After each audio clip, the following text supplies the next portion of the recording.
Oh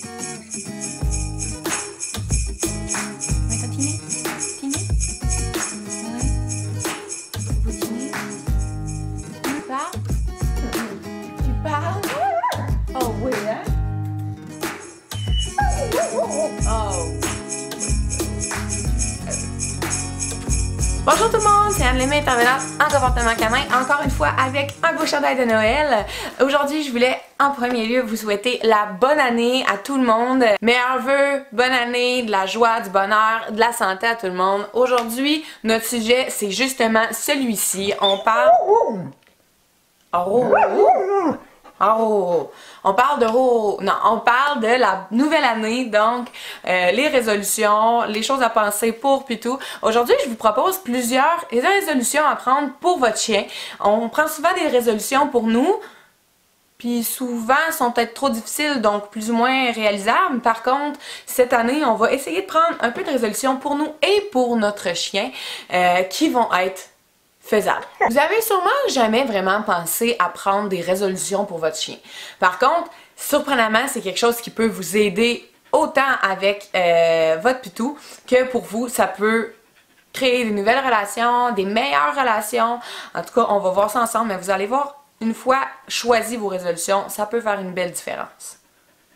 Hein, Poune? Tu me donnes la peine? T'es donc bien fine. Puis ça va un bisou? Tu peux avoir un bisou?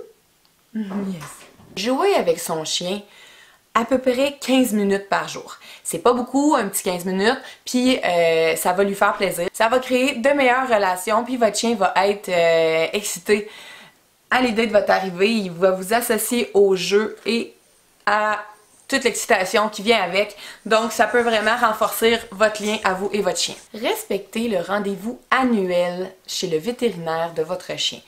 C'est aucunement un luxe d'aller chez le vétérinaire avec son chien une fois par année. C'est tout simplement la norme, donc pour vérifier sa santé en général, donc l'allure des dents, le poids, toutes sortes de choses. Puis aussi pour évidemment renouveler les vaccins qui doivent être renouvelés. Apprendre à comprendre votre chien. Ce que je veux dire par là, c'est le langage corporel. Donc, encore une fois, apprendre le langage corporel canin. Que ce soit celui de votre chien tout spécifiquement ou que ce soit le langage corporel canin en général. Il est important d'apprendre le langage corporel du chien. Je le dirai jamais assez, en fait, là, autant pour prévenir toutes sortes de... maladresse, toutes sortes de mauvaises compréhensions de votre chien. Il y a beaucoup de personnes qui vont me dire mon chien il est agressif, mon chien il est ci, mon chien il est ça, mais au final leur chien il est juste très stressé, il est en réaction à quelque chose qui lui fait peur. Donc d'apprendre le langage corporel du chien vous permet de savoir dans quelle situation se trouve votre chien. C'est très important d'apprendre à le comprendre, ça va vous faciliter la tâche et à votre chien aussi. Vous allez voir une différence dans votre relation, ça aussi c'est certain, si vous apprenez à bien comprendre son langage, puis si vous respectez ses demandes. Une grosse résolution, celle-là, autant bonne pour vous que pour votre chien. Arrêtez de fumer. Le tabagisme multiplie par 2 les risques de cancer chez un chien. Donc on s'entend que ce soit pour vous la décision ou si c'est pour votre chien, c'est mieux pour vous deux. Celui-là, je l'aime bien gros. Je vous mets au défi d'apprendre à votre chien un nouveau tour par mois. Que ce soit un tour très difficile ou un tour vraiment facile, il n'y a pas de différence vraiment, ça dépend du niveau de votre chien d'apprentissage. Pourvu que vous le stimulez mentalement puis que vous créez des moments avec lui en l'entraînant pour y apprendre certaines choses. Pour ceux qui me suivent sur Facebook, vous savez que je fais déjà ce défi-là depuis un certain temps avec mon chien. Environ 1 an, je dirais. Donc, à chaque mois, on apprend un nouveau tour ensemble, puis je le publie sur ma page Facebook pour vous le montrer. J'adore ce défi-là. Depuis que j'ai commencé, je trouve qu'il y a des différences avec mon chien. Je trouve que la connexion au niveau de l'entraînement est là. Mon chien est de plus en plus rapide et efficace lors de l'entraînement aussi. On dirait qu'elle sait très bien ce qu'on fait, elle est plus dedans, elle a plus d'énergie, elle a plus d'enthousiasme, parce qu'en plus, ben, les séances se passent toujours positivement, se passent toujours bien. Donc mon chien a vraiment une belle association avec cette activité-là.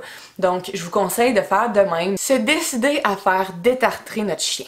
La majorité des chiens rendus à un certain âge ont besoin d'un détartrage. En plus, si vous attendez trop longtemps avant de faire ce pas-là, ça se pourrait que vous ayez besoin d'encore plus quand vous allez chez le vétérinaire, donc peut-être même d'extraire certaines dents. On veut éviter de se rendre là dans l'idéal. Premièrement, c'est extrêmement coûteux, puis pas agréable pour l'animal, on s'entend. Donc, on essaie de pas se rendre là. On fait détartrer notre chien quand il en a besoin. J'imagine que vous en attendiez, mais évidemment, de plus faire d'exercice physique avec son chien. Je parle spécifiquement de prendre des marches avec celui-ci. Donc, plus de marches, tout dépendamment des familles. Si vous faites partie des familles qui marchez déjà votre chien régulièrement, je vous conseille de juste rajouter un petit longueur à votre marche, pas très longue. Tout simplement, ça rajoute pas beaucoup de temps, puis votre chien va être heureux et encore plus comblé. Donc, de rajouter un petit peu d'exercice physique à celle que vous faites déjà. Pour ceux qui ne marchent pas leur chien, qui font que le faire jouer dans la cour, de prendre la résolution de le marcher, ça fait vraiment une grosse différence dans le comportement de votre chien. Votre chien a besoin de stimuler son odorat, son ouïe, toutes sortes de sens en allant prendre sa marche, puis en jouant dans sa cour, il ne stimule pas ces points-là. Donc, c'est super important pour votre chien de prendre des marches. Rajoutez-le à vos résolutions. J'ai inscrit mon chien à des cours. Ça, c'est une activité quand même vraiment le fun, que ça soit des cours d'obéissance plus basiques, des cours d'agilité ou des cours de freestyle.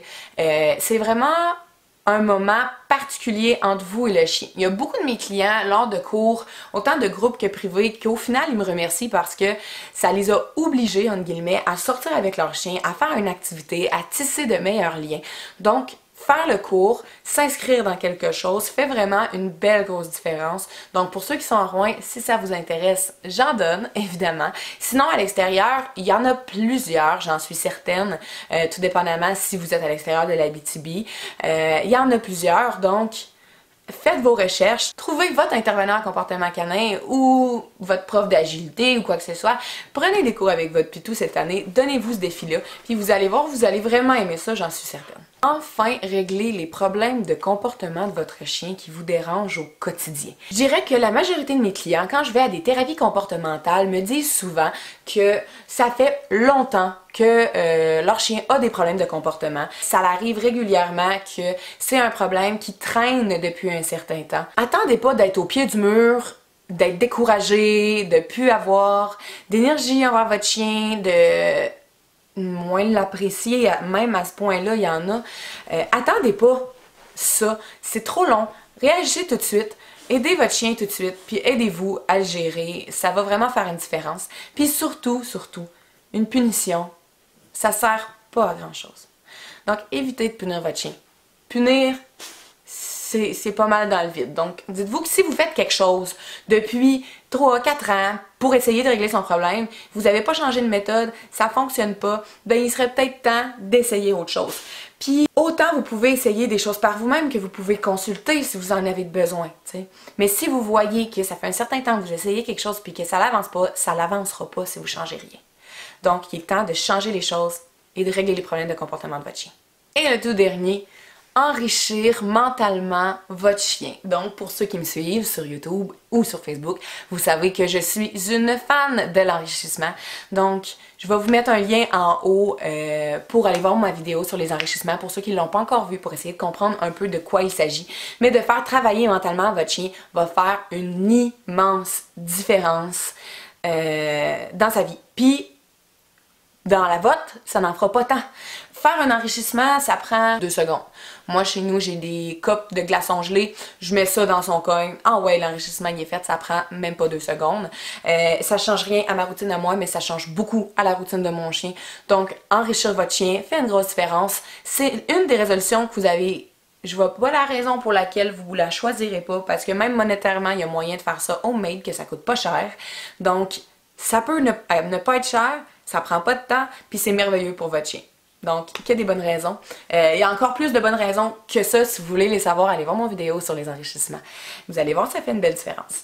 Fait que c'est pas mal ça pour mon vidéo sur les enrichissements. Non, pas sur les enrichissements. Mon vidéo sur les résolutions. Donc, j'espère que vous allez en choisir au moins quelques-unes là-dedans. J'aimerais que vous me dites en commentaire quelle vous intéresse le plus. quelle de ces résolutions vous allez choisir pour vous mettre au défi d'améliorer la vie de votre chien ou d'améliorer même la vôtre. Donc, dites-moi en commentaire qu'est-ce que vous avez choisi, puis vous pouvez aussi me dire qu'est-ce que vous avez déjà fait. Si vous en avez déjà pris pour votre chien puis vous avez réussi, dites-moi ça. Je vais vraiment être contente de le savoir. Donc, j'attends de vos nouvelles. Vous pouvez me contacter s'il y a quoi que ce soit, si vous voulez des cours ou n'importe quoi. Puis aussi, vous pouvez me suivre sur ma chaîne YouTube. Hein? Un beau cadeau du temps des fêtes, un petit like puis un petit partage. Ça aide toujours les petites entreprises à se rendre plus loin. Donc, merci à l'avance pour votre soutien. Et bon temps des fêtes, bonne année. Prenez soin de vous et de votre pitou. Bye! Tu dis bye? Viens d'aller. Viens, viens. Oh, t'es fine. Je l'ai yes. Oh, l'autre. Oh, c'est bien ça. Et prière? Prière. Laissez-nous un like. Bye bye.